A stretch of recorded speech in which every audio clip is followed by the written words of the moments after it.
ہم کریں گے ہر مظلوم کی حمایت۔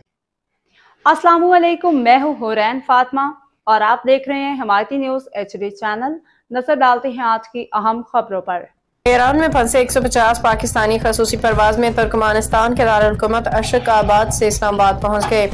ایران اسرائیل جنگ کی وجہ سے ایران میں پھنسے پاکستانی زائرین میں 150 PIA کی خصوصی پرواز میں اسلام آباد پہنچے۔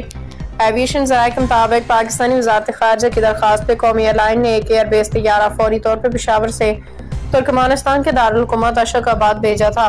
ایرانی فضائی حدود بند ہونے کی وجہ سے زائرین کو ایران سے سڑک کے ذریعے دارالحکومت اشق آباد لایا گیا، جہاں PIA کا طیارہ پہلے سے موجود تھا۔ قومی ایئر کی پرواز PK 9552 میں رات گئے 150 سے زائد زائرین اسلام آباد پہنچے۔ پاکستانی سفارتی عملہ کے اہل خانہ کو بھی اس پرواز میں اسلام آباد لایا گیا۔ باخبر رہیے ہر جگہ ہر وقت، جانیے ملکی و غیر ملکی حالات و واقعات یقین کے ساتھ۔